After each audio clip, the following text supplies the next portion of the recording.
It is match day, boys and girls. I'm looking forward to this one. I don't know why. We always get beaten by Brighton. And even when we don't get beaten by Brighton, we draw against Brighton. Gio reminded me the other day that actually we'd been 3 goals up against Brighton, and then David Moyes tweaked the tactics and we went on to draw that game. And of course, only last season we were 2-0 up, and David Moyes didn't tweak the tactics, did he? It was Graham Potter tweaked the tactics and out-tacticked our Scottish tactician. So that's David Moyes, not Gio. But I don't think Graham Potter would out-tactic Gio, to be honest with you. Anyway, we will find out later on today just how close Gio got in his Patreon opposition preview. He got 11 out of 11 when he predicted the Nottingham Forest lineup, by the way. So that's going to be interesting. Not as interesting as the game itself, it has to be said. I'll tell you what, I did laugh. I don't know if you follow much of the transfer roundup and all the rest of it and all the news. It's all over social media. But hopefully you'll know Fabrizio Romano. He's been on Hammers Chat a couple of times, and hopefully he'll come on again at some point. But he tweets out quite a lot of rumours, and he basically said West Ham are in for a flamenco player. I think his name was Lazaro, and he referred to him as an offensive midfielder, which just makes you laugh because you just don't hear it. It's not part of the vernacular, is it, of football? But you will hear defensive midfielder, and you won't think anything of it. But you just don't see offensive midfielder. You say attacking midfielder, don't you? You say number 10 or something like that. But I did quite like offensive midfielder. I just sort of had it in mind that he's actually crap. He can't run. He's crap at kicking the ball, but he just sort of runs around insulting everybody. Actually, to be fair, apparently we've bid 6 million. So apart from sort of running around slagging people off, he can't be very good at doing anything else. Not for 6 million anyway. Flamenco said no, unsurprisingly. Is it Flamengo? It might not be Flamenc. There's probably no K, and it's probably Flamengo. Anyway, right. So today, what do we want to see? I honestly don't mind if Antonio starts ahead of Scamacca. Don't mind that at all. I think I'd be a little bit annoyed, as you may have hopefully watched my my Ben Rama video yesterday. I think I'd be a little bit annoyed if Ben Rama didn't start. I think there was a little bit of confusion just reading the comments yesterday with what I was saying about Fornals, about whether I saw him as a midfielder to replace Souček or an attacking midfielder. I don't really care. I just think he just needs liberating from the left-hand side. I just don't want to see him as a winger at all, basically. So I think that's absolutely fine. I think he could play a number of roles for us. I just think they should be sort of in the middle. And I do think the composition of midfield is going to be crucial today for this game because it is a weird one. The Souček thing is a weird one. We hear that David Moyes doesn't want to give him a new contract. We heard that he might have been up for sale. We heard that Souček might have been off. But I think the thing was, Souček wanted to negotiate a new deal and wanted 120 grand a week. And David Moyes apparently said he ain't worth it. He's not worth it. And we know David Moyes, he bid for Calvin Phillips, bid for Anana, bid for Nunes, who started for Wolves yesterday. Did you see Wolves had 7 Portuguese players in their starting lineup? Obviously, they got Portuguese ownership as well. It sort of probably explains why he went there. But anyway, clearly we're after somebody else. David Moyes is after somebody else in midfield. Yet, despite all of that, he still plays him all the time.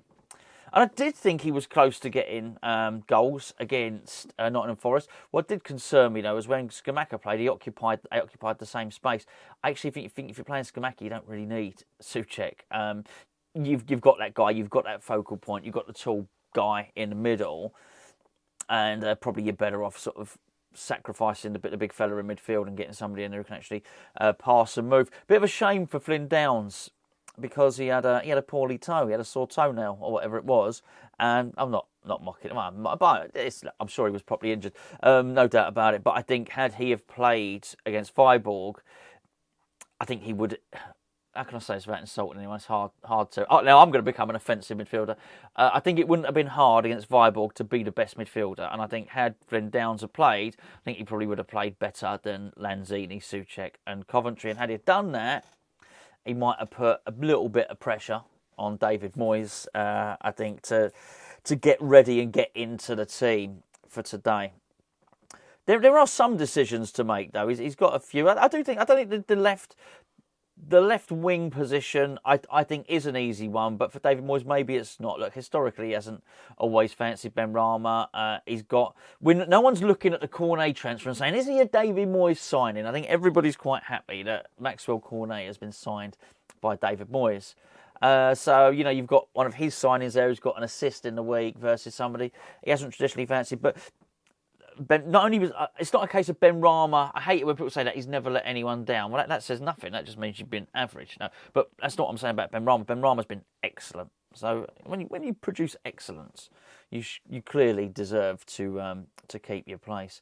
I think funny enough, going back to Antonio, I think had Antonio have come on as a substitute against Viborg and been crap, and obviously Scamacca scored, then Scamacca could probably have reasons, grounds to want to start.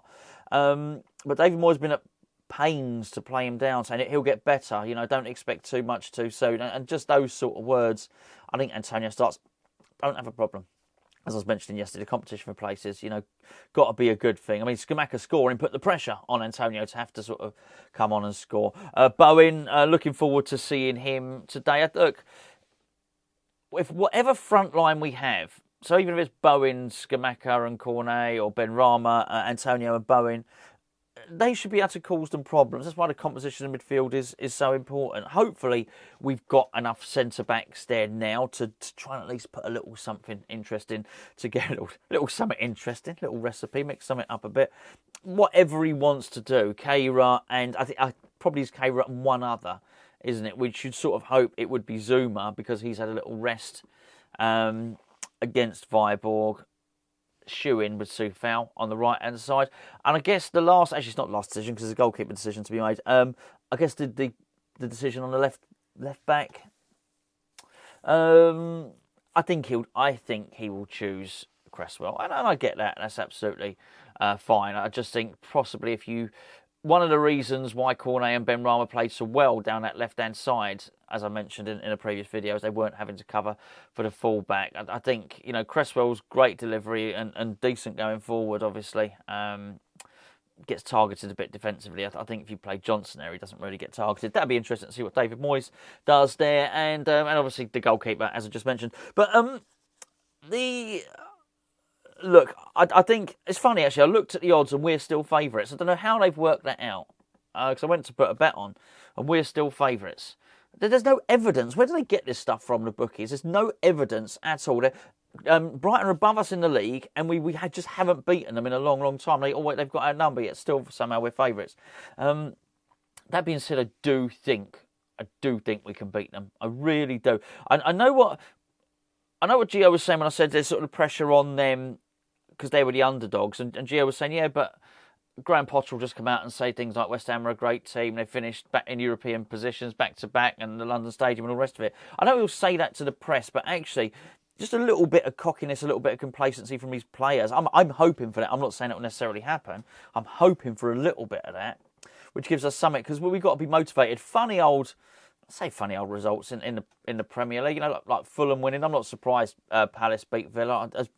As regular watchers of this channel, not been impressed by Villa for the last 2 seasons. Every time they start the season, and they always buy players early, and everyone goes mad about them. And I always say, hold on, just hold on.